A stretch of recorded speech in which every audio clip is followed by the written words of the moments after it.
aula passada a gente falou do Q quadrado, né? Do teste Q quadrado para contagens. E então, e a gente deu aqueles três usos possíveis, né? Então, o teste de homogeneidade, ver se todas as faces do dado ali acontecem com a mesma chance, ou seja, todas as possibilidades são iguais, são homogêneas, né? Todos os resultados do lançamento de um dado aqui, por exemplo, têm a mesma chance, para testar se o dado é honesto. Ou comparar isso com uma probabilidade esperada por teoria, né? A gente deu o exemplo deu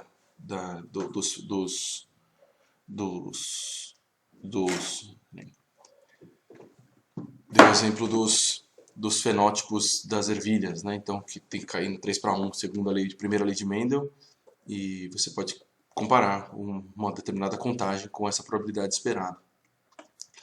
E estamos vendo se tem uma aderência naquela distribuição, né? E dá para ver que aqui, na verdade, a homogeneidade e a aderência é a mesma coisa, né? Só que aqui é um caso trivial, né? Você só põe uma probabilidade homogênea e aqui você põe uma probabilidade não homogênea, mas no final é a mesma coisa que você está testando. Tá? E um outro teste, um pouco mais sofisticado, que você define o que seria uma distribuição, o que seria uma distribuição sem associação, uma distribuição independente, né? Então você faz com que as chances de cada coisa sejam equivalentes, né? Então que não tem influência de nenhum dos casos. A gente tinha visto esse exemplo para definição de orientação política e sexo, né? Esse era o exemplo que a gente tinha buscado. Isso aí tudo na aula passada, né?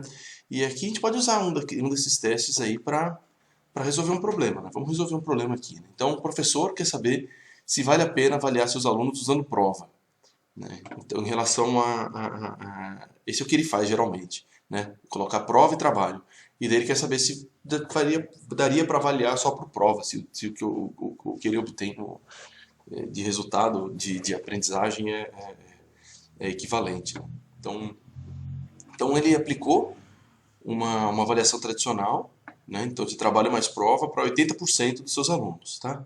E para os 20% restantes ele fez uma avaliação sem prova, né? Só deu o trabalho, tá? Queria saber se vale a pena ficar botando prova, se isso aí faz diferença, se o pessoal estuda do mesmo jeito e tal, né? Então ele deu esse 80% do grupo, ele colocou trabalho mais prova, para os outros 20% ele só colocou um trabalho, tá? E ele sorteou as pessoas, né? Então ele pegou da turma dele lá e colocou ao acaso as pessoas num tratamento ou no outro, tá? E terminou a disciplina e tal. Aí, passados 6 meses, ele avaliou aquelas mesmas pessoas, né? E avaliou aqueles alunos. E deu um julgamento se ele continuava sabendo sobre aquilo, se ele aprendeu aquilo de fato ou se ele não aprendeu. Tá? Ele fez isso com um pool de 200 alunos ali. Então, tem ali o desempenho para o grupo trabalho mais prova e o grupo apenas trabalho. Tá? E parece que tem mais aqui, né? Tem muito mais. Você vê aqui a chance, né? Aqui a chance, o odds, né? É 3 vezes maior aqui, né? É 3 vezes maior aqui, aqui dá um pouquinho maior para o outro lado, né? E tá. Então você faz a comparação dos odds aqui, né? Tu faz a razão das chances, né? Um odd ratio. Você deveria pensar aqui que provavelmente o trabalho mais prova é mais eficiente, tá? Mas o que ele faz, isso ele faz dentro de ele pode avaliar isso dentro de um contexto dos caso 1, 60, 40, mas daí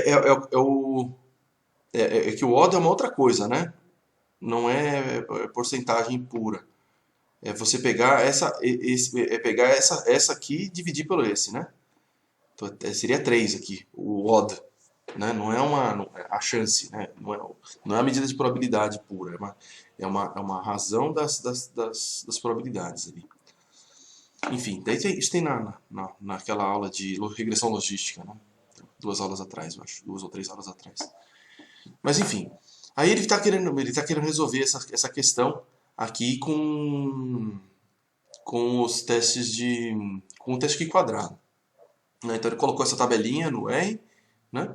Então tem uma tabelinha contagem com esses números, 120, 40, 15 e 25, e daí ele faz o Q quadrado para aquela contagem, tá?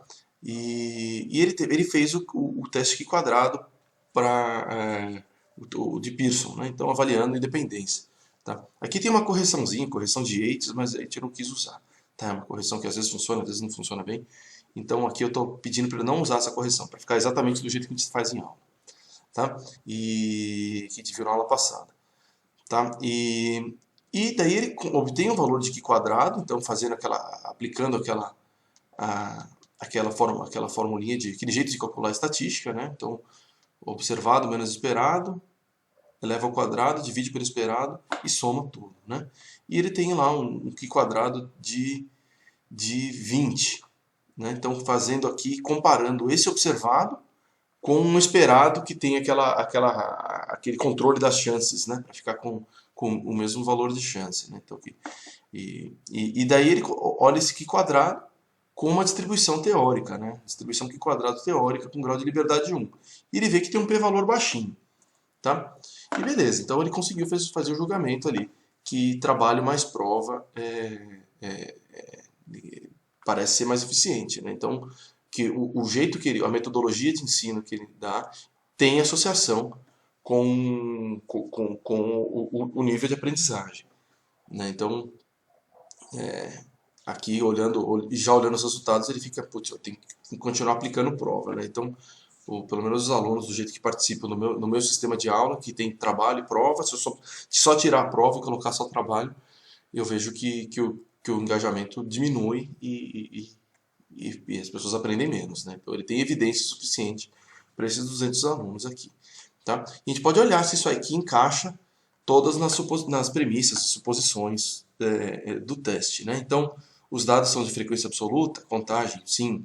A outra coisa era, os níveis são mutuamente exclusivos, sim, né? Então, ou ele caiu no grupo que aprendeu, que teve o desempenho mínimo, ou caiu no grupo que não tinha desempenho mínimo. Ou ele fazia trabalho mais prova, ou ele fazia apenas trabalho, né? Então, tudo totalmente, mutuamente exclusivo.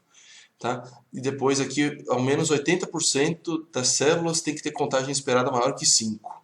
Tá? Isso aqui a gente teria que ter construído a tabela de esperado, né? A gente só olhou a tabela de observado. Aqui a gente deixou para fazer pelo teste mesmo, automático, para fazer o esperado. Tá, mas a gente pode olhar lá, né? Então a gente pode pegar, ao invés de só ter rodado o teste dessa forma, a gente poderia ter salvado isso numa variável, né?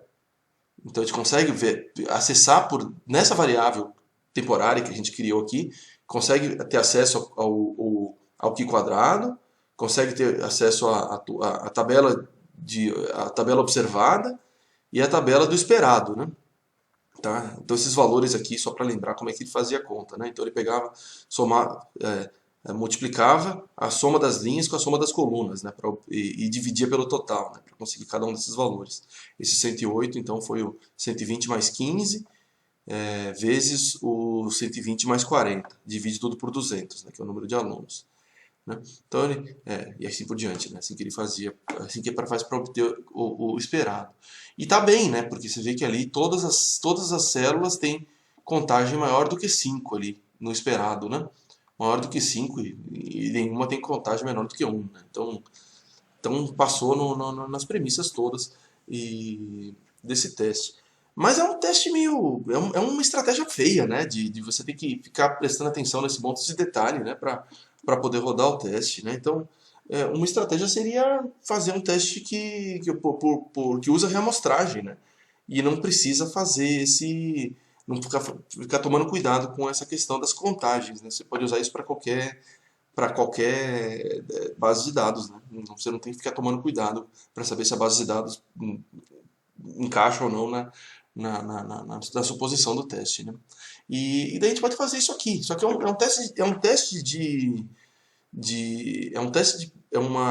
um método de reamostragem que é um pouquinho diferente do que a gente já viu, né? Quando a gente fazia o bootstrap, a gente mantinha a estrutura como estava e só amostrava com reposição e via como que dava a incerteza daquela nossa estatística, né? Esse era o bootstrap padrão. E a permutação era quebrando a relação, né? Então você tinha os dois grupos, você jogava, você tirava essa relação de grupo com a relação com a relação das medidas. Então você construía uma distribuição nula, né? Então qual que seria a estatística esperada pelo acaso, totalmente, quando não tem nenhuma relação, né? Então esse aqui é uma outra coisa, tá? A gente vai fazer um bootstrap, só que não é um bootstrap na estrutura, no dado observado. A gente vai fazer um bootstrap no dado esperado, tá? A gente vai construir uma distribuição como que é a distribuição do esperado, como que é a incerteza dos valores esperados, tá? Então a gente tem que computar isso aqui e depois fazer um bootstrap nesse treco aqui, nesse esperado aqui, tá? Então qual que é a estratégia para conseguir fazer isso, para funcionar com qualquer valor quebrado de porcentagem, né? Porque às vezes esses valores esperados podem ser quebrados, né?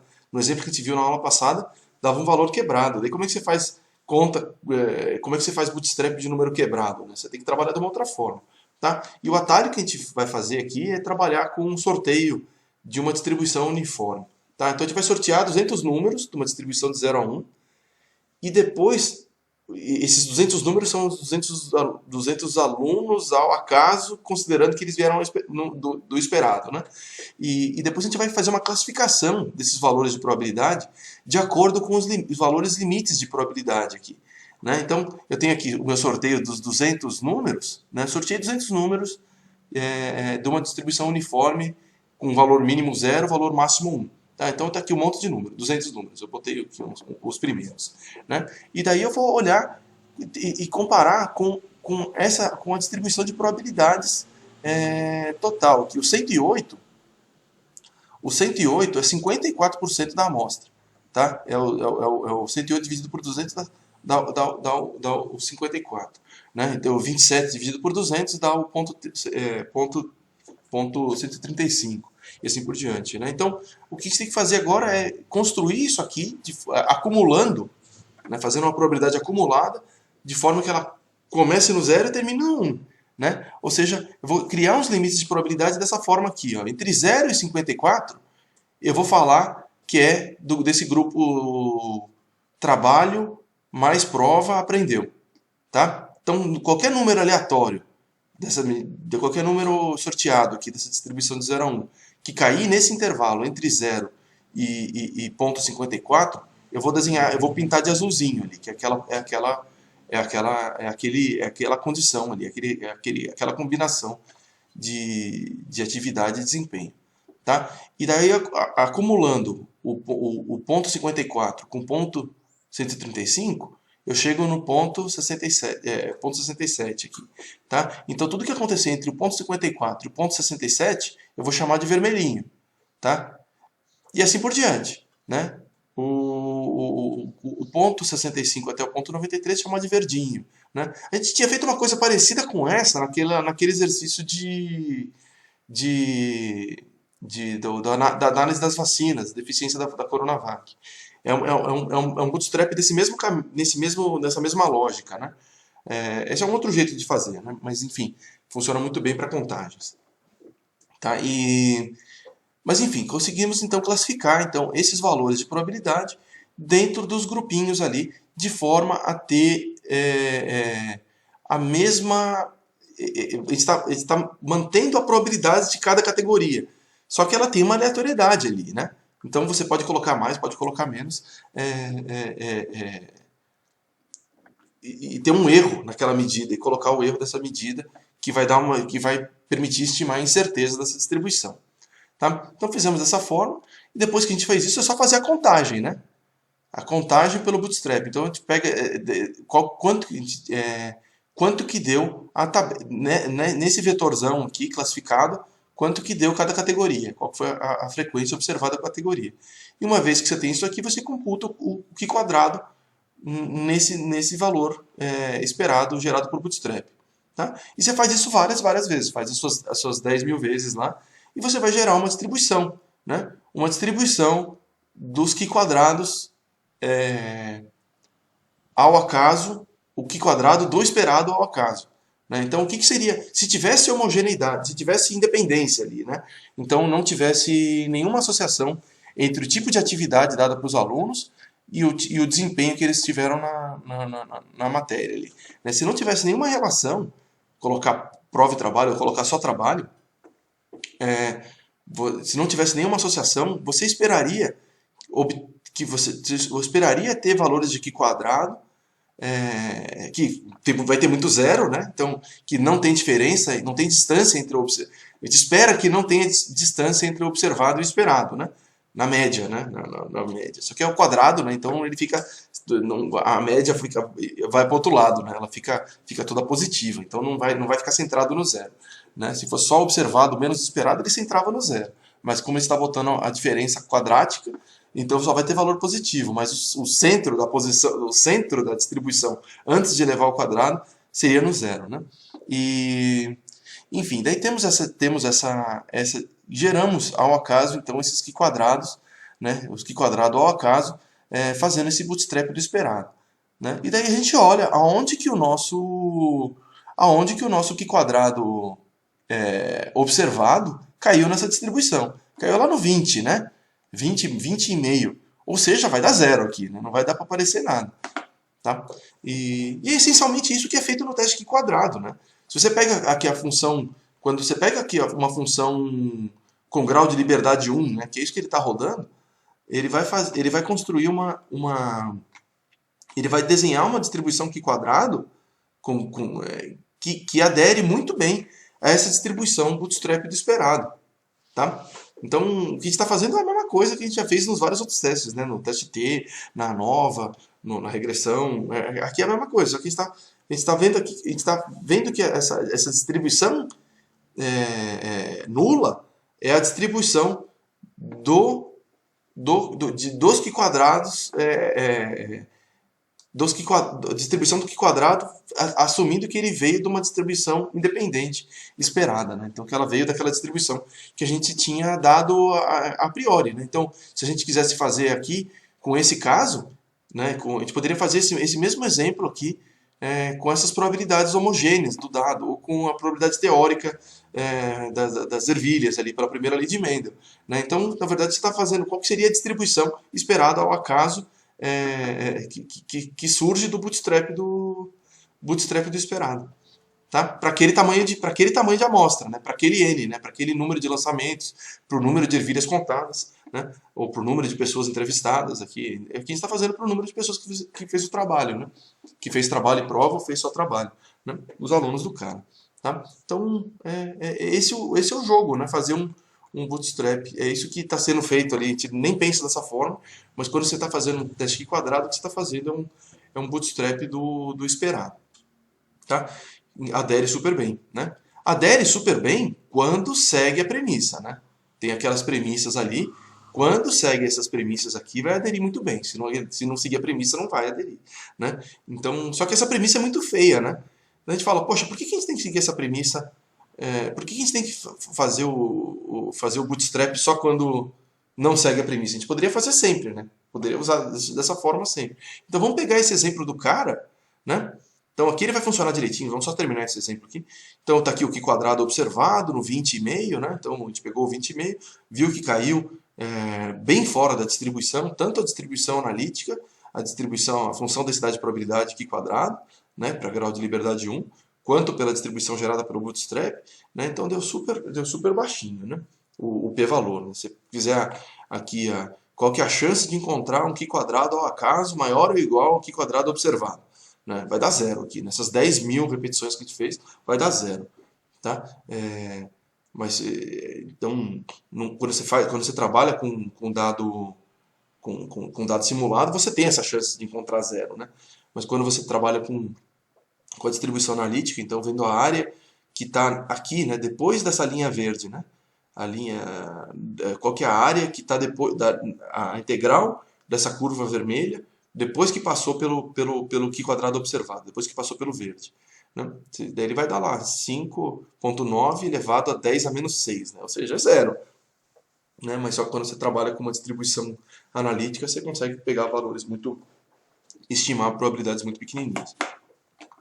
E esse é o output do teste, né? Quando você faz um Q² das contagens, né? Ele faz isso e dá aquele p-valor ali, né? Então, só mostrar que é isso mesmo que está sendo feito, né? Ele está ajustando uma distribuição analítica Q² em cima desses dados observados. Fala, Renato. Certo, professor, eu só me perdi no seguinte: qual é a nossa hipótese nula? É não ter associação.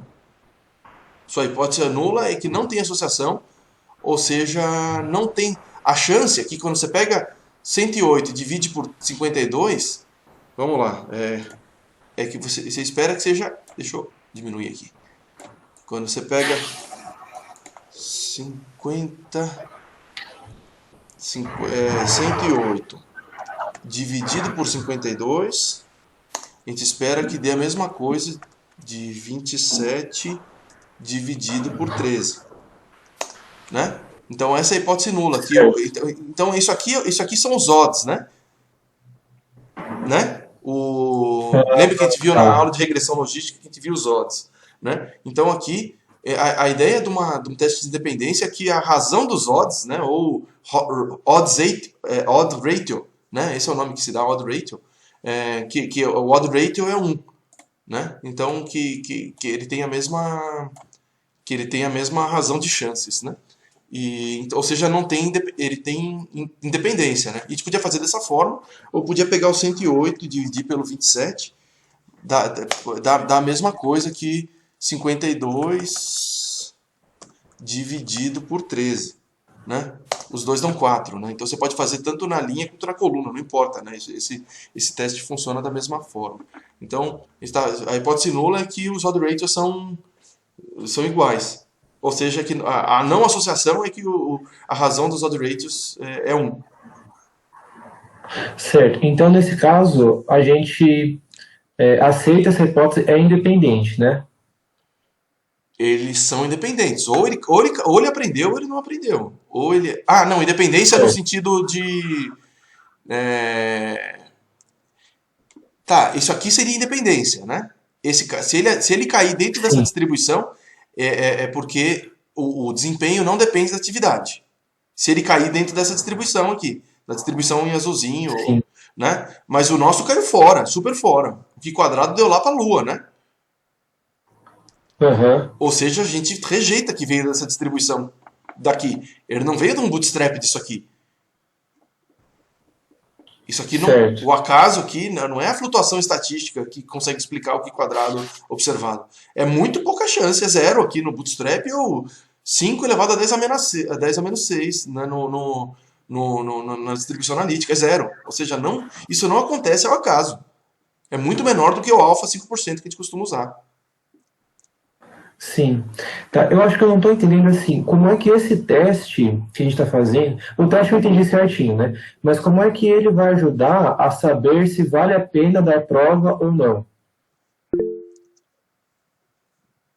Tá. Você quer responder essa pergunta, Vitor? Ou você quer fazer Eu outra? ia tentar responder essa pergunta. Tá, então manda ver. Opa, tá ouvindo, Reinaldo? Tô.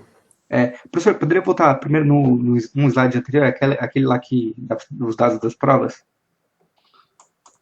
Os dados das provas estão aqui. Isso. Esse daí, ó. No texto anterior eu enviei a probabilidade bruta, 60-40, 37,5, 62,5. Só que isso não serve para avaliar. Eu só jogar a probabilidade aqui não serve para avaliar. Então tem que fazer algum teste estatístico para ver se de fato essa relação aqui, ó, 120, 40 e 15, 25, tem alguma influência. E com a técnica que a gente aprendeu no curso, é hipótese nula. A gente tem que ver se isso daí é ao caso ou se de fato tem diferença entre esses dois valores. Até aí tudo bem, Reinaldo? Certo, tudo bem.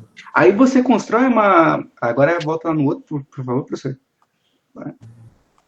Aí você vai construir uma distribuição esperada que você acha que não tem diferença entre aplicar uma prova ou apenas dar o trabalho para a pessoa. E quando que não tem diferença? Quando os valores são iguais. O esperado é que não tem diferença. Tá. Entendeu?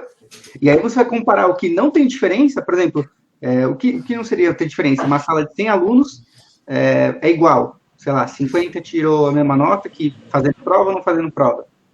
sei lá, a turma A de manhã, que não fez prova, a turma D, que fez apenas o trabalho, que fez prova e trabalho, entendeu? Tá. Eu tenho um outro tipo de explicação aqui que poderia ser Manda aí. pelos. Ah, não terminou ainda, desculpa, foi mal.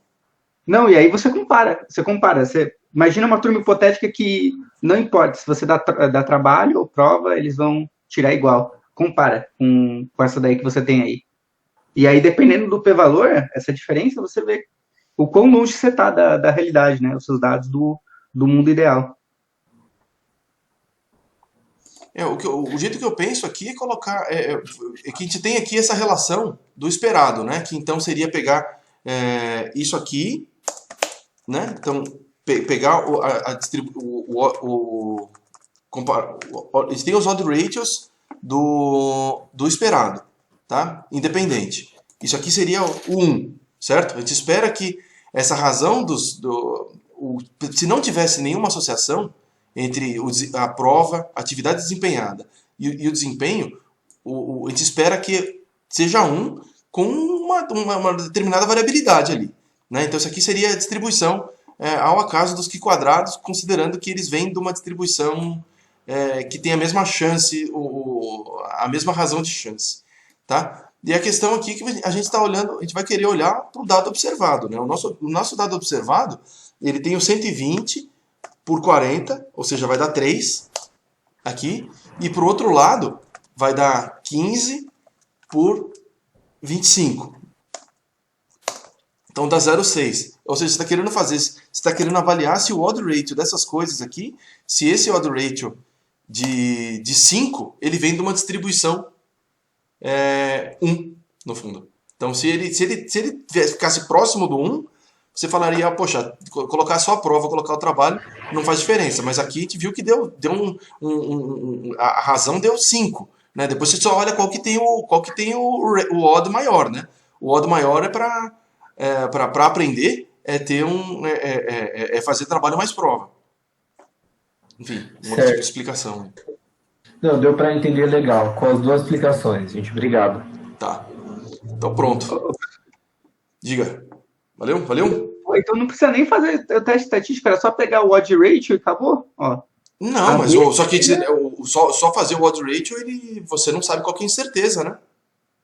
Você não sabe qual que é a incerteza do seu 1 ali, né? Entendi. Tá? Mas enfim, fizemos uma explicação mais aprofundada para conseguir chegar para fazer a explicação simples fazer sentido, né? Mas beleza, pelo menos a gente passou por uma outra explicação, que são esses odd ratios, né? Que de vez em quando aparecem nos artigos também. Mas enfim. Então matamos aqui esse jeito de fazer pelo Bootstrap, a gente consegue se livrar um pouco dessa premissa aqui, dessa suposição ali, que tem que ter tudo, tem que ser contagem alta no esperado. Tá? E vamos fazer agora um exemplo em que ao invés de ter 200 alunos, vamos supor que a gente tenha 40 só. E a gente mantém as mesmas frequências aqui. Tá? A gente mantém as mesmas chances. Tá? Então, as mesmas chances que estavam no observado com 200 alunos, agora vai ser no observado com 40 alunos. As probabilidades são todas as mesmas.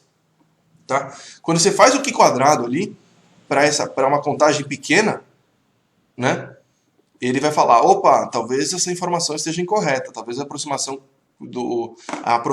que você tem da sua distribuição do Q² ao acaso, pela funçãozinha em vermelho ali, pela função Q², talvez a aproximação não esteja correta. Tá? Mas tudo bem, né? A gente pode fazer empiricamente, né? A gente pode fazer por reamostragens. E daí você vai conseguir construir a sua distribuição ao acaso e ficar tranquilo com isso. Tá? Então, de novo, a gente roda aquele treco, né? Roda o Q², salva numa variável temporária, pega o Q² observado, né? Tem aqui a nossa distribuição observada, tem aqui a nossa distribuição esperada. Né? Aqui tem que colocar outros números, né? Aqui tá errado esse pedacinho, tá? Então a gente faz o mesmo caminho que a gente tinha feito antes, né? Só que agora a gente vai ter o nosso novo esperado e aqui a gente vai ter as nossas categorias de probabilidade, né? Do mesmo jeito que a gente tinha feito antes, agora só que ajustando pro N novo que a gente vai ter, tá? Aplica o Bootstrap, sorteia, classifica dentro dos limites de probabilidade, faz a contagem do bootstrap no esperado e computa o Q quadrado. E depois você tem a sua distribuição de Q quadrados esperado, de Q quadrado ao acaso, obtido pelo bootstrap do esperado, da distribuição esperada. Né? E daí você vê que aqui até que eu achei que ele ia ficar mais, ia aderir menos, né? Porque a gente não está seguindo a premissa ali, você está vendo? Aqui a premissa é que pelo menos 80% das células tenha contagem igual a 5 ou maior. A gente tem aqui 25% delas, né? Talvez a gente não tenha quebrado nossa premissa tão fortemente. Então a aderência da distribuição Q quadrado para a distribuição Q quadrado ao acaso foi razoavelmente boa, né? Mas se a gente tiver, quanto mais quebra essa premissa, quanto mais quebra essa suposição de que tem que ter pelo menos tem que ter boa parte dos valores com alta contagem, né? Eita vida. Altos Pera, valores. Eu não entendi, mas a ideia de fazer o bootstrap não é que a gente não precisa se preocupar com essas premissas? Exatamente, não se preocupar com essas premissas, mas eu estou fazendo a comparação, ali é só para fazer o paralelismo, né? Mas é que a ideia é não se preocupar com essa premissa, exatamente, você está certo. Né? Mas é só para dizer que está dando um resultado parecido, né? No final a gente vai, porque a gente quebrou a premissa, mas deu um resultado meio parecido ali, né? Então deu 0,40 e quando você faz usando o Q quadrado que tem aquela premissa, deu 0,42, assim. Eu só estou dizendo que deu uma aproximação Entendi. razoavelmente boa, mas aqui a gente não seguiu a premissa. Se a gente tivesse feito só esse pedaço aqui, a gente não saberia se estaria falando bobagem ou não. Mas como a gente fez o bootstrap e viu que caiu bem pertinho, você fala, beleza, daria para ter usado mesmo. Né? Tanto que eles colocam como warning aqui, né? Pode ser que esteja incorreto, né? Mas ele não está dizendo que... Ele só está falando, não confia muito nisso aí não. Né? Mas daí faz pelo bootstrap que você resolve, você confia bem, que você sabe que aquilo ali veio do acaso mesmo. Tá? O esperado, você tem uma distribuição do esperado e você faz uma comparação com a distribuição empírica, né? dos Q quadrado ao acaso. Tá? Mas beleza, enfim, é o mesmo raciocínio dos anteriores, né? Mudou um pouquinho aqui só porque está trabalhando com probabilidade, então tem um pouquinho desse jogo de trabalhar com valores quebrados, né? Então você tem que trabalhar de um outro jeito com as probabilidades para conseguir fazer seu bootstrap. Mas é a mesma lógica do que a gente tinha visto antes, né? Essencialmente. Tá? Mas essa não é a solução clássica, tá? A solução clássica não é ficar fazendo bootstrap. Isso aqui é uma solução que funciona muito bem quando você tem um computador para rodar, enfim, um monte de repetição aqui, né? Quando você não tem isso, você tem que usar os testes clássicos, né? Então, um teste clássico, que é o testezinho que eu coloquei no videozinho de apresentação lá, é o teste exato de Fisher, tá? Que o que ele faz é trabalhar com essas combinações, né? As combinações possíveis por permutações ali. Tá? E isso está implementado no R. Então, se a gente quisesse trabalhar com aquelas contagens daquele exemplo com 200 alunos lá, né? A gente vai ter um p-valor ali, rejeitou a hipótese nula também, com o teste de Fisher, né? Teste exato de Fisher. Né? E ele mostra aqui, né? O que ele mostra aqui é justamente aqueles odd ratios, né? Então, aqui ele fala que o odd ratio, né? Então, a razão das chances deu perto de 5, né? Com um intervalo de confiança 95% entre 2 e 11. Ou seja, o 1 está fora. O odd ratio 1 está fora, né? Está muito fora disso aí. O p-valor dá consistentemente para isso, dá consistente para isso, né? Dá um p-valor super baixinho, tá? Já para aquele outro caso, né? Então vamos supor que a gente tenha 40 alunos, né? São as mesmas frequências relativas, né? As mesmas probabilidades ali, mas aqui a gente fez com 40 alunos apenas, né? E daí a gente tem o quê? Um odd ratio que continua perto do 5 ali, né? 4.7, eu não sei por que ele não dá exatamente a mesma coisa, mas e tem um intervalo de confiança mais largo, né? Um intervalo de confiança mais largo e que inclui o 1, né? Inclui o 1 aqui dentro desse intervalo de confiança. E o p-valor dá de acordo com isso, dá um p-valor maior do que o nosso alfa, dá um p-valor maior do que 5%. Então aqui deu 8%. Tá? Isso mostra que esse teste exato de Fisher ele é menos poderoso, ele tem menos poder, né? Ele deixa passar mais falso positivo, ele deixa passar mais falso negativo, né? Ele tem um beta maior, né? Então ele deixa passar mais falso negativo. Tem várias vezes que tem um efeito ali, se você faz o teste pelo bootstrap do Q quadrado, né? Você vê que dá um valor menor do que 0,5, né? Mas quando você faz pelo Fisher, você deixa passar o efeito. Você aceita a hipótese nula aqui, né? Então você acha que não tem associação, né? Você fala não tem evidência suficiente para rejeitar a hipótese de não associação, né? Então deu um p-valor alto aqui, maior do que 5%. Tá? Então só mostrando que o teste de Fisher é bacana também, é fácil de fazer, ele está usado por ali, mas ele tem um problema no poder, né? Ele deixa passar, ele dá um monte de falso negativo, né? E ele dá mais falso negativo do que seria esperado pelo Q quadrado pro Bootstrap, tá? Mas esse é um teste clássico, né? Um teste clássico e que foi super importante para o desenvolvimento das análises aqui. E tanto que isso está implementado no R. Quando você vai lá no help do R, ele dá uns exemplos, né, de como usar esse teste, dando uns exemplos interessantes aqui. 2 exemplos do Fisher, inclusive. Um é aquele exemplo da mulher, da senhora toma chá, né? Que é o exemplo clássico ali de colocar... tinha uma lenda, não sei se é lenda, se é verdade, mas que tinha em Londres lá uma mulher que falava que sabia se o chá foi colocado antes do leite, né? Então, daí dava para fazer o teste do que foi colocado primeiro, se foi se foi no experimento foi colocado leite antes ou se foi colocado chá antes, e a pessoa tinha que julgar se tinha sido o leite ou antes que você tinha botado antes, né? Então fazer esse julgamento, ver se batia, né? Então dá para aplicar exatamente esse teste, esse mesmo formato aqui, né? Então, leite antes, chá antes. Julgamento de leite antes, julgamento de chá antes, né? E a mesma coisa, só coloca e aplica, pega as contagens, bota os fatoriais, soma ali, multiplica, e você chega no p-valor exato ali do jeito que o Fisher planejou. Tá? Esse é um exemplo. Mas dá para saber? Oi? Dá pra saber isso? Tipo, qual foi antes e depois? Parece que é tipo uma tem que fazer coisa o teste, tem que fazer o teste. Tira na cabeça. Isso não faz sentido, né? Pelo menos pra mim não faz.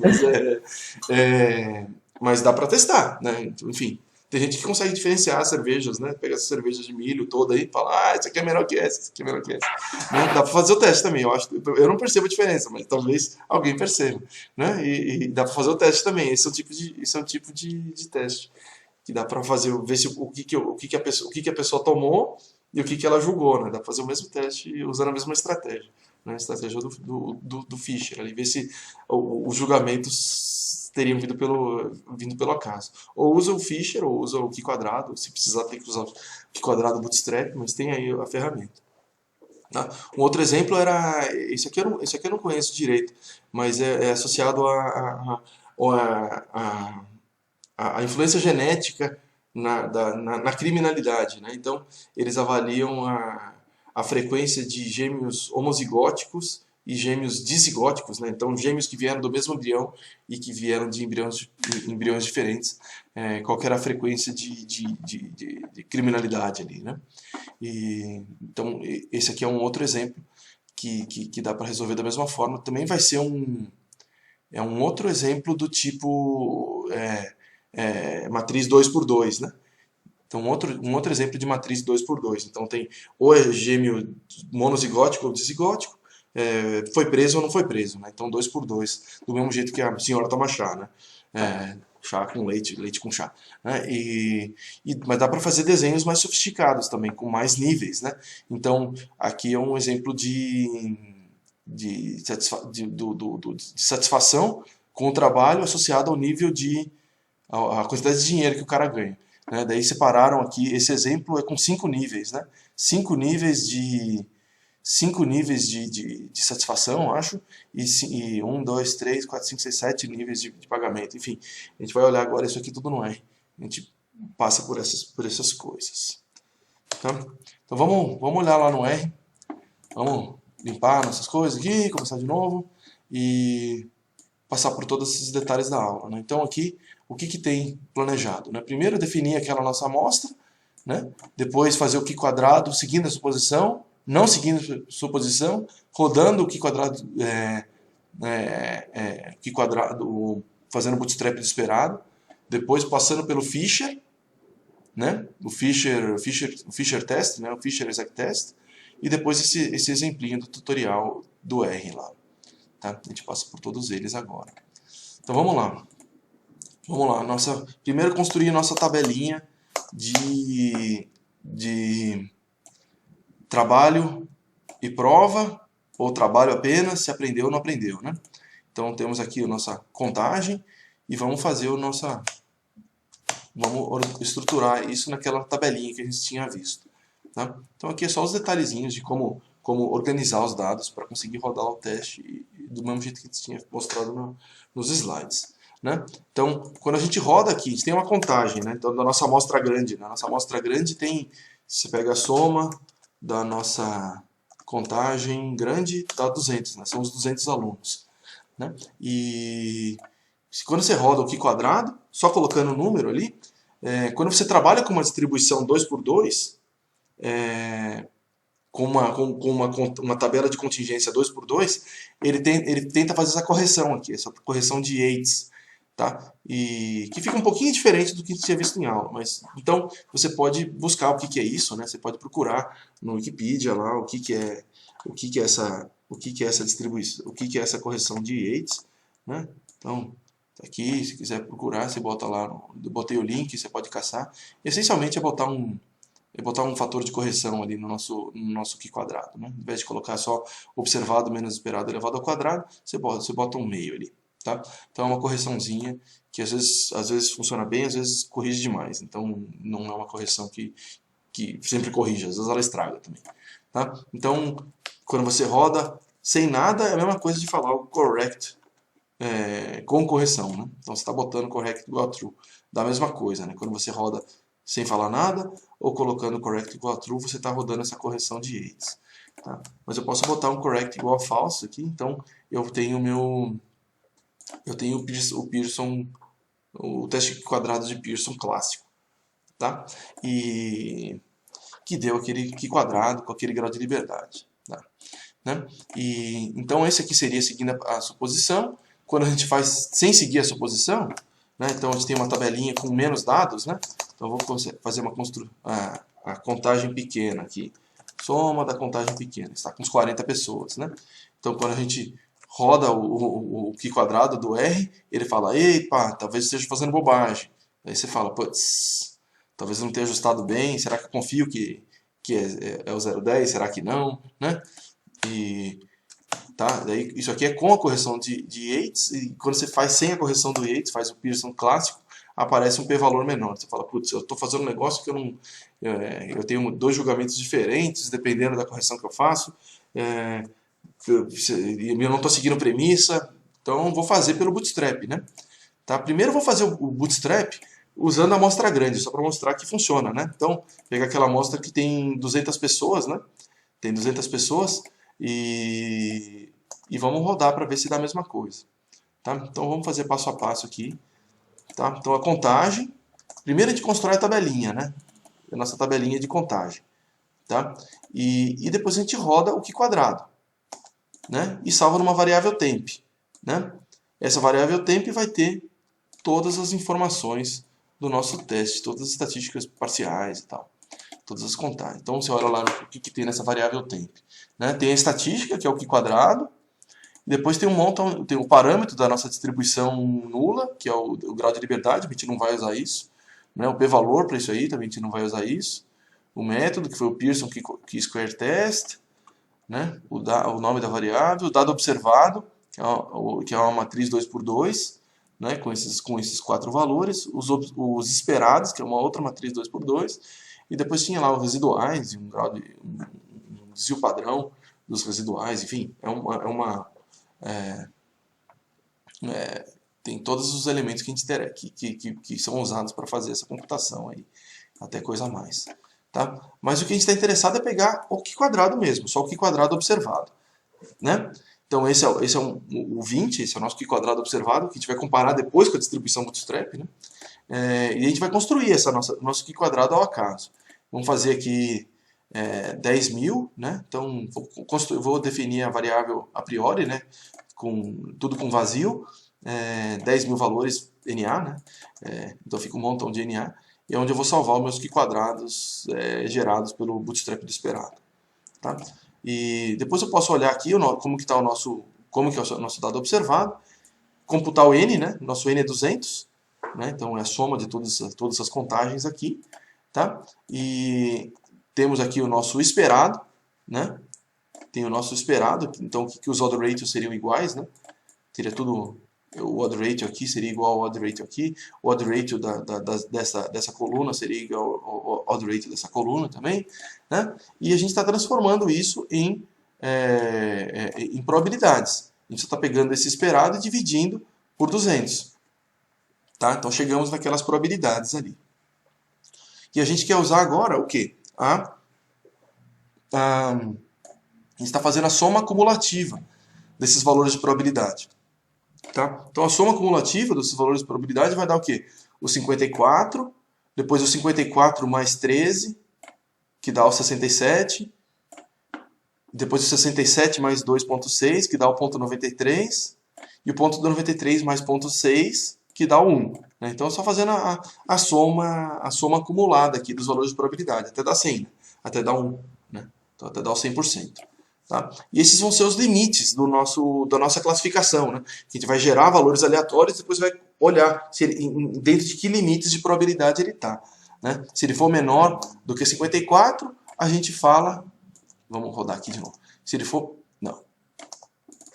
menor do que 54, a gente fala que é prova e trabalho, aprendeu. Se ele for entre 54 e 67, a gente fala que é trabalho apenas, aprendeu. Se ele for entre 67 e 93, a gente fala que é trabalho, mas prova, não aprendeu. E por último, se ele for maior do que ponto 93, né, ou entre ponto 93 e 1, que dá a mesma coisa, né, ele te chama de trabalho apenas, não aprendeu. Essa categoria aqui. Tá? E daí vamos fazer os bootstraps. Vamos fazer o primeiro aqui. É um monte de continha, então vamos fazer devagarzinho. Só para depois a gente faz o loopzinho do bootstrap que vai rodar rapidinho. Mas vamos fazer o primeiro passo a passo só para entender. Tá? Então o bootstrap do esperado. Primeiro bootstrap do esperado. Então BE igual a 1. Né? Bootstrap do esperado. Só a primeira rodada do nosso loop ali. Tá? E a gente vai... Eu vou ter que construir uma amostra. Tá? Eu vou fazer um bootstrap da minha amostra. Eu tenho minha amostra esperada, né? E agora eu vou fazer minha amostra esperada bootstrap. E primeiro eu vou chamar todo mundo de 1. Então eu vou falar que todo mundo é de uma dada condição 1 ali, que é aquela condição aqui, né? Esse aqui é a 1, 2, 3 e 4, tá? Então trabalho mais prova e aprendeu é a condição 1. Eu vou chamar todo mundo de 1 ali, tá? E depois eu faço a minha aleatorização, tá? Então aqui eu vou construir o meu vetor de 200 valores vindo de uma distribuição uniforme que vai de 0 a 1, tá? Então se eu fizer um histograma da minha aleatoriza, você vê que vem de uma distribuição uniforme, né? Que todas as categorias aqui acontecem mais ou menos na mesma chance, né? Claro que tem uma flutuação estatística ali, mas é justamente isso que a gente quer, né? Essa flutuação estatística que a gente vai usar para fazer o nosso bootstrap. Tá? Então temos ali a nossa distribuição ao acaso e depois a gente vai rodar para cada... Então vamos olhar, a gente tem temos aqui os nossos limites. Quero olhar agora para o limite que a gente tem aqui os nossos limites, né? Que era 0.54. Se fosse menor do que 0.54, eu vou chamar de 1. Então eu já defini tudo como 1 a priori, né? Todo mundo era 1 a priori. E agora eu olho lá para a segunda posição, L igual a 2. Né? Então eu olho, se for maior do que 54, né? Que é o que está aqui, e menor do que o ponto 67, que é então o limite, a primeira posição, então para L igual a 2, né? L igual a 2, então eu olho a posição 1 do vetor de limites. E aqui eu olho a posição 2, da posição de limite. Eu vejo quais são as posições que são maiores do que 54 e menores do que ponto 67. Tá? Aqui eu estou botando maior e menor igual, né?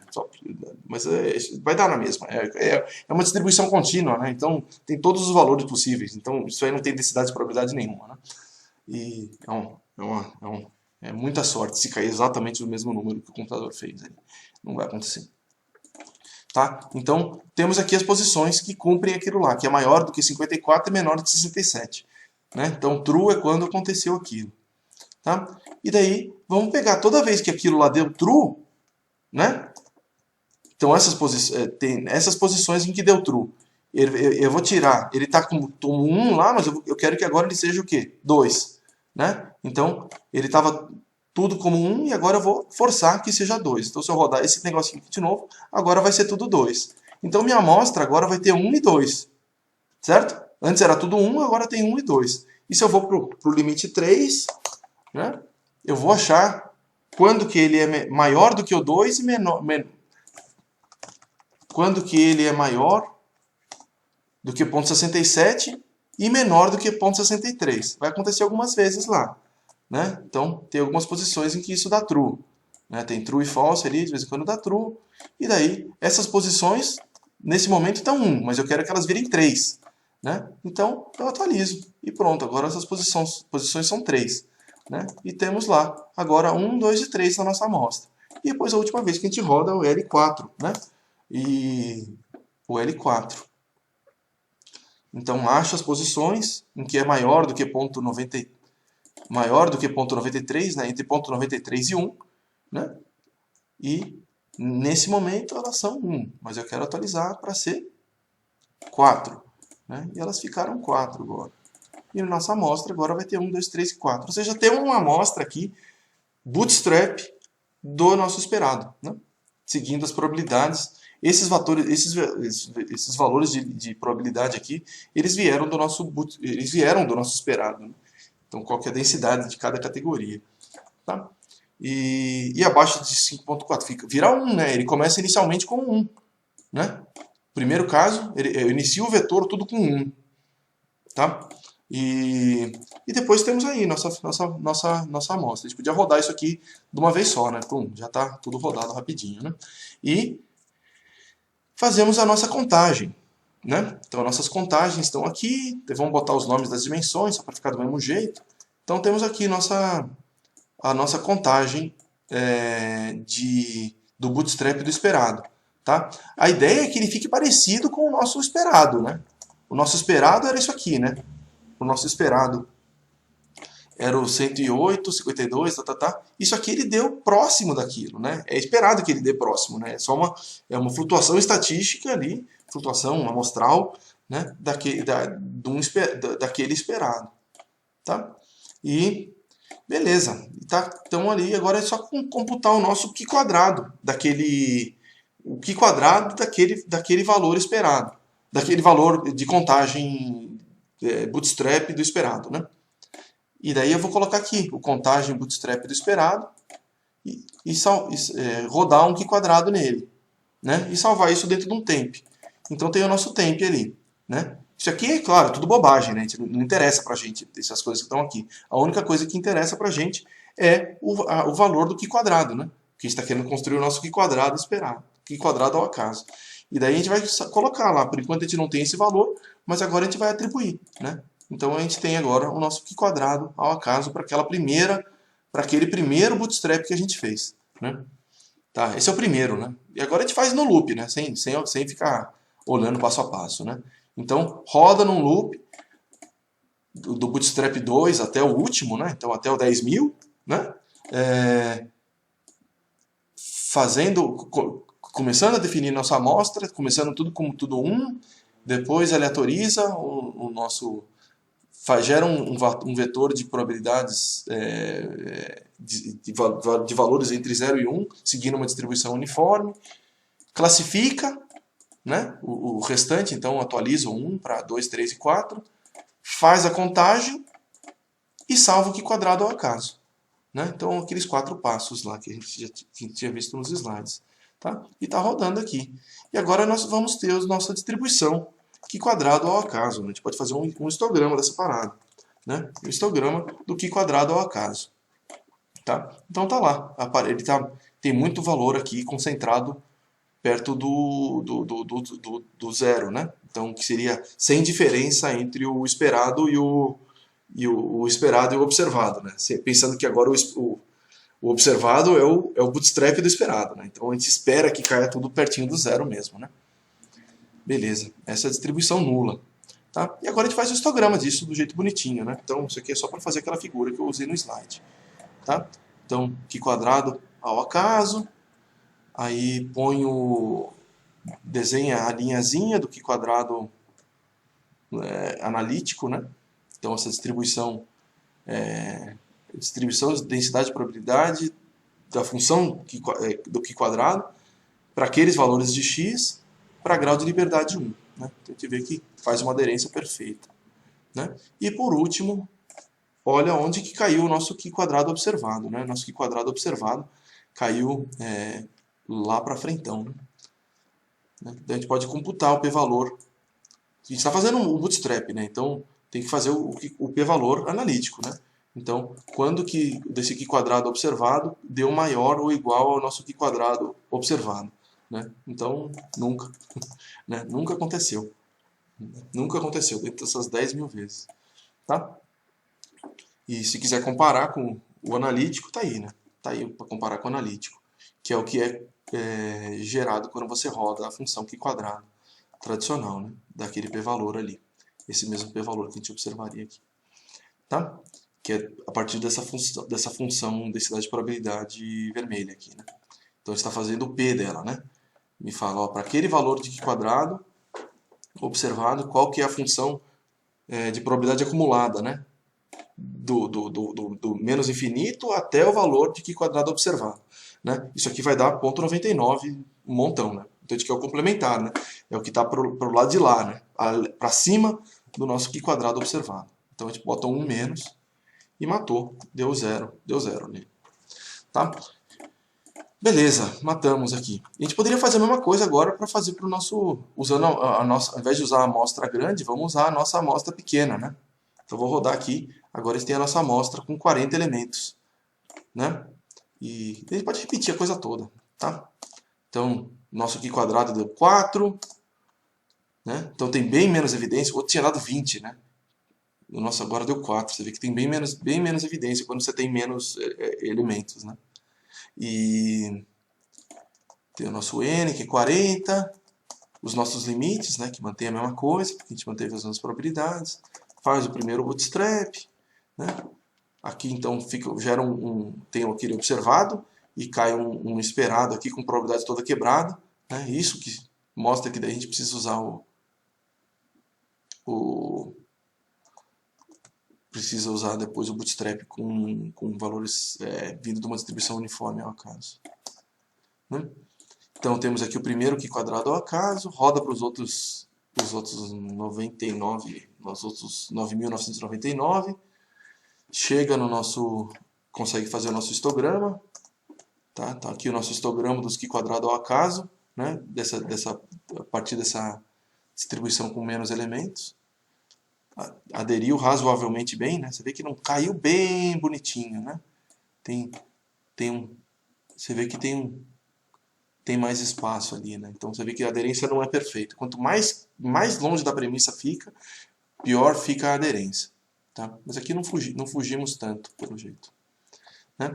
E depois olha onde caiu o Q² observado, né? Nosso Q² observado tem aqui uma probabilidadezinha. Né? Você pode computar o p-valor, né? Que deu 4,4%. Né? Então a área dessa distribuição aqui é empírica, né? Essa que está dos quadradinhos azuis, deu 0,44.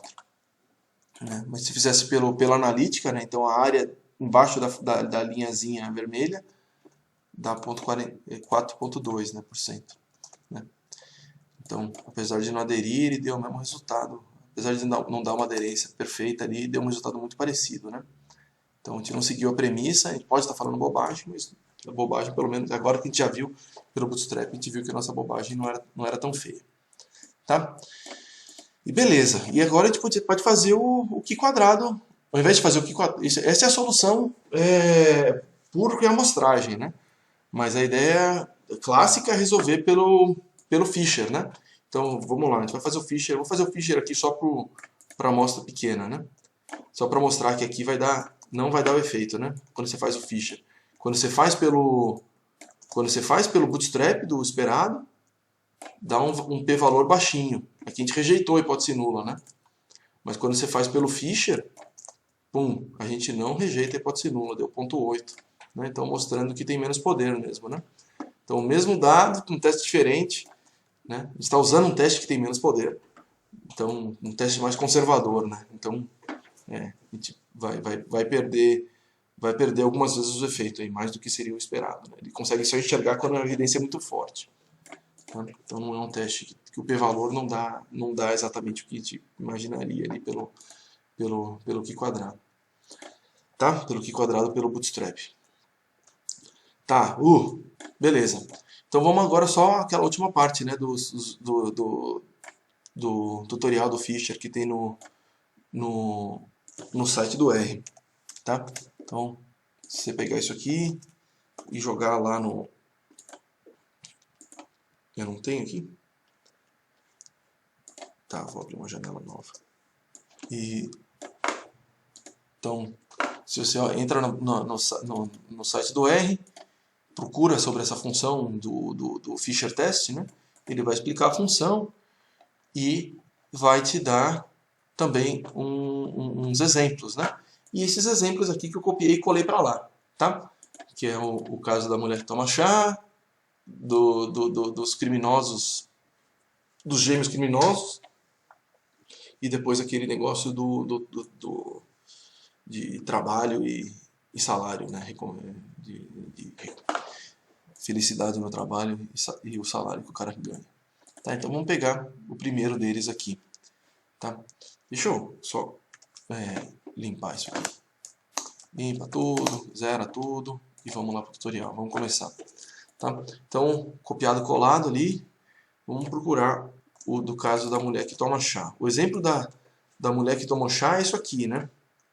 Então, o leite foi colocado primeiro ou o chá foi colocado primeiro?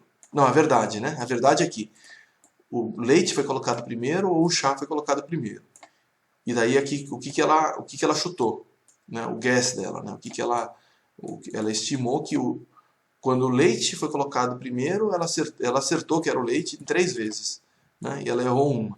E quando o chá foi colocado primeiro, ela acertou o chá 3 vezes e errou uma, né? E daí a gente tem esse caso. Daí a gente roda aqui o nosso Fisher Test, né? A gente fez aqui um teste até unicaudal, né? Tentando dar uma colher de chá para ela e mesmo assim não deu. Deu um p-valor 0,24, né? Então, para esse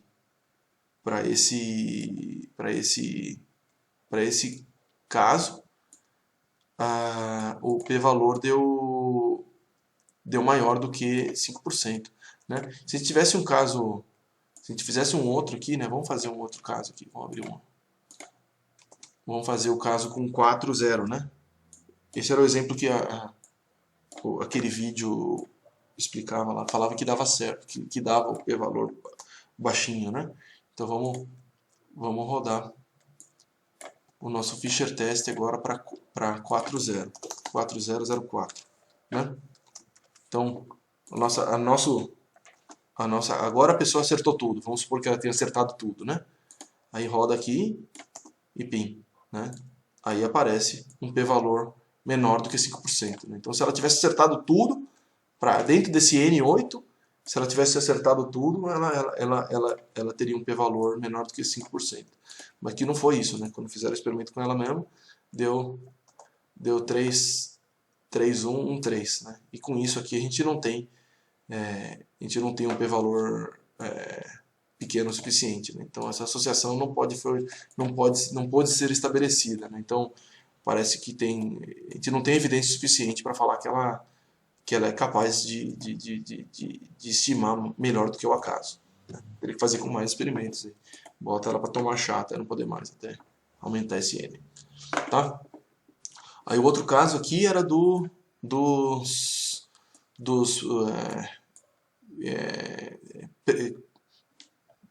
gêmeos que foram presos, né? Então, o dado é esse, né? Então você tem gêmeos monozigóticos e gêmeos dizigóticos, né? Então, vindo do mesmo embrião ou de dois embriões. E se eles foram presos ou não presos, né? Dá para ver aqui que tem parece que os gêmeos dizigóticos são menos presos, ao passo que os monozigóticos são mais presos, né? Então a gente pode olhar ali os odd ratio e tal, né? Se a gente fizesse aqui eu quero fazer o bicaudal, pô. Se eu fizesse o bicaudal aqui, né? A gente já vê que tem alguma associação, né? Então, o odd ratio deu 0,04, né? Então, muito longe do 1, né? E o intervalo de confiança do odd ratio deu de 0,03 até 0,36, né? Ou seja, parece que tem uma associação forte, né? Entre os gêmeos ser monozigótico e dizigótico e ser preso ou não ser preso. Né? Então tem alguma coisa muito louca. Então, até que é interessante que eu coloquei gêmeos, eu botei no Google, né? Só no Google Imagens ali, gêmeos criminosos. É impressionante o quanto que tem de foto disso. Assim. Eu fiquei colocando, mas tinha um monte mais ali. Então parece que de fato é uma coisa bem documentada. E documentada faz tempo, né? O Fischer trabalhou com isso. E você vê que tem um monte de gente bem mais novinha aqui em relação ao Fischer. Tá? E matamos mais uma Eles têm uma explicação para isso? Cara, não faço ideia, bicho. Não faço ideia. Mas que tem alguma associação, tem. Daí a explicação teórica tem que vir de outro lugar. Né? E mostrou que tem uma base genética, pelo menos, né? Sei lá o que é isso. Bom, e o outro é a matriz de satisfação com o trabalho, né? Então, como que é o dado, né? O dado você tem aqui os 4 salários, né? Menor do que 15 mil até maior do que 40 mil, né? Então tem os salários e tem os níveis de satisfação, né? Então muito dissatisfeito até o muito satisfeito, tá? E dá pra ver aqui que tá todo mundo satisfeito, né? Ou moderado satisfeito, mesmo o cara que ganha bem pouquinho, né? Bom, enfim, mas tem que fazer o teste, né? Faz o Fischer test e vê se tem associação, tá? E aqui no caso não deu associação, né? Então parece que o salário não tem tanta influência na satisfação do cara, né? Enfim, só mostrando o dado, não vou fazer interpretação aqui, porque eu nunca estudei isso, não faço ideia como que essas coisas funcionam. Tá? E é isso. Então, matamos aqui o último conteúdo da Nascimento, né? Então, que era essa parte de comparação de frequência, falando de teste Q quadrado por reamostragem e teste Q quadrado o teste exato de Fischer. Né?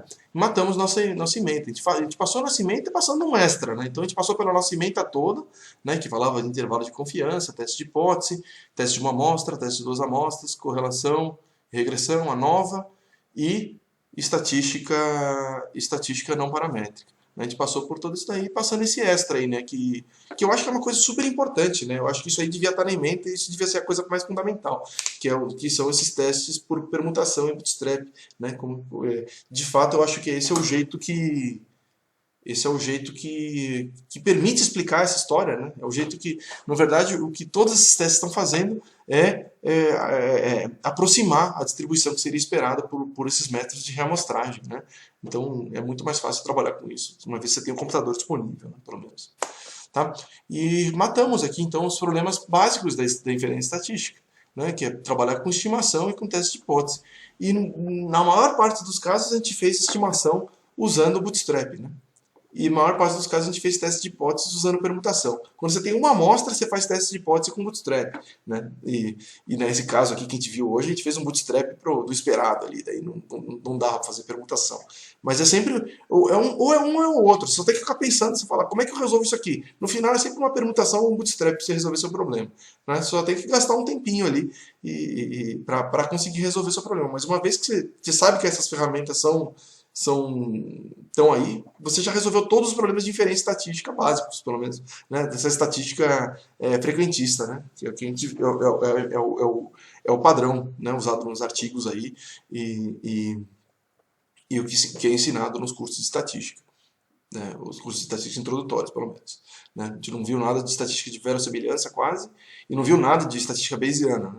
Então são dois outros mundos aí, mas que ainda não são as coisas mais usadas. Estão crescendo os dois, crescendo bastante, mas isso aqui não é o escopo da nossa disciplina, tá? Mas então, matamos esses dois problemas maiores aí, e sempre usando Bootstrap e permutação, né? Então, no final, o que a gente está fazendo é usar um Bootstrap ou permutação para construir nossas distribuições ao acaso, né, da nossa estatística, né? Então, a nossa estatística é regida pelo H0, né? E uma vez que você tem a nossa distribuição regida pelo acaso, seja ela uma coisa bruta ali, uma diferença entre as médias, ou um T, né, então normalizado pelo erro padrão, um F, né, então a razão de variâncias, ou um Q quadrado, né, o que a gente está fazendo é comparar a nossa distribuição regida pelo acaso com o nosso observado. Você consegue um p-valor, falar qual que é a chance de explicar aquilo pelo acaso, né? Se o p-valor for baixinho, menor do que o seu alfa, menor do que os 5%, que é o que geralmente a gente usa, você julga que sua hipótese nula não é uma boa explicação, né? Então você vai para a hipótese alternativa, né? Então é qualquer coisa que não anula, né? Então tem alguma coisa além do acaso aqui, explicando o meu fenômeno, tá? E matamos a nossa emenda, tá? Aí, agora qual que vai ser? Como é que vai funcionar? A partir bom, primeiro aqui vai ter um exercício em grupo, eu vou mandar agora dessa aula, tá? Vocês vão entregar esse exercício em grupo e entregar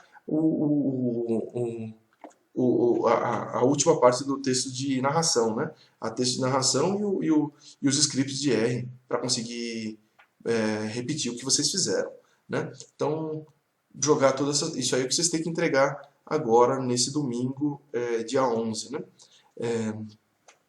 E a gente matou, então, a ementa toda e essa terceira entrega do trabalho, tá? Aí, a partir da semana que vem, a gente vai ver o quê? A gente vai ver problemas diferentes ali, tá? Então, eu vou dar uma aula só, dessas 5 aulas aqui, que eu vou dar uma aula só, né? E daí vai ter a Joyce, que vai dar uma aula, o Vitor, que é um colega que eu conheci lá em Natal, que ele agora está em Oxford, e ele vai falar de um problema dele. A Darin, né, também monitora daqui, vai falar vai dar uma aula também. E por último o Claudinei, né, que é professor aqui da FABC também, ele vai falar de um outro problema interessante, né, coisa que ele está resolvendo lá no pós-doc que ele está fazendo lá em Londres, tá? E daí são essas 5 aulas aqui, então, que vão ser de aplicação de ferramentas, são ferramentas que usam o Beabá, que a gente viu aqui, só que eles dão passos além, tá? Então não é parte da ementa fixa da disciplina, é mais ver como que as pessoas trabalham usando ferramentas básicas, mas usando também essas ferramentas outras. Então é para ver o que tem de inferência, o que tem de moderno, e o que as pessoas andam fazendo, tá? E vocês vão ver essas aulas e vão fazer os resumos reflexivos relativos a elas, tá? E, nesse mesmo tempo, eu vou ficar dando problemas de coisas da ementa, tá? Então, os exercícios em grupo vão continuar sendo da ementa, todas que vocês fizeram, vocês vão ficar treinando e vão poder, se tiverem qualquer dúvida, volta lá pro vídeo antigo e mata como é que resolve aquele problema, né? Então, então tem o problema em 2 níveis aqui. Os problemas usando ferramentas clássicas, que é o que vocês vão fazer vocês mesmos sozinhos, mas também tem a apresentação dos problemas de pesquisa que essas pessoas estão usando aqui, tá? E daí a gente fecha essas próximas 5 aulas aí, resolvendo exercícios e vendo essas palestras, tá? E por Essa, último... Oi. essa quinta agora não vai ter aula, né? Não, essa quinta-feira não vai ter aula. Tá. Isso aqui eu já planejei, eu não consigo mudar o calendário. Teve mudança no calendário aqui, mas ia dar uma enroscada mudar o calendário, já tinha acertado com as pessoas, então não, Uhum. tá? Vamos manter desse jeito aqui, que era o que. E é bom que dá mais tempo, né, para vocês prepararem essa atividade aqui. Essa aqui é a atividade mais complicada que tem, né, que deixar fechar o planejamento do vídeo, né? Vocês vão fechar o planejamento do vídeo todo aqui, até essa terceira entrega. E depois vai ser mais a execução mesmo, né? Então, fazer a narração, preparar as animações, os slides ali, e para depois mandar o vídeo final, né? Mas o trabalho todo de planejamento tá aqui, né? Então, depois é só a parte de execução, tá? Então, vocês vão ter um pouco mais de tempo aí para conseguir trabalhar com isso. Tá? E matou, e depois aqui eu vou fazer um fechamento. Eu não defini exatamente o que fazer, eu pensei em fazer um apanhado geral, contar uma história completa do curso, mas eu ainda não defini como que vai ser esse fechamento. Mas eu vou tentar fazer alguma coisa interessante pra gente aí. Tá? Então, talvez eu associando com alguma coisa que foi falada aqui também, não sei como é que vai ser. Tá? Mas daí matamos o nosso curso, quase todo, né? Agora vamos ver esses outros resoluções de problemas de pesquisa aí. Acho que vai ser bem legal. Tá bom? E é isso aí. Então, eu vou parar aqui a gravação. Qualquer dúvida, estou aqui disponível.